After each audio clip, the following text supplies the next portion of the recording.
Hi, in this video, I will show you how to fix you need to authenticate to Microsoft Services error on Minecraft. So if you're having this kind of problem, what you can do is you can just head over and then try this solution. So I have in here this article that will help us with this problem.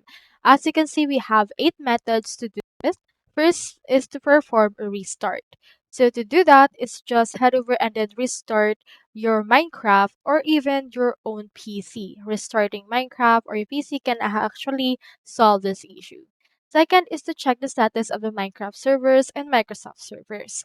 So you can head over and then go to this Microsoft Service help page or the official Mojang status Twitter to check the server status. Third is to check your internet connection to make sure that you're actually connected to a reliable internet. You can try restarting your router and modem as well. Then sign out and sign back into Minecraft if it doesn't help.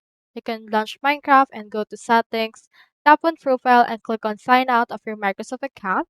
Wait for a few seconds and then enter information again including username and password and sign back in. Now make sure as well that you have the correct date and time because this can actually help fix this problem.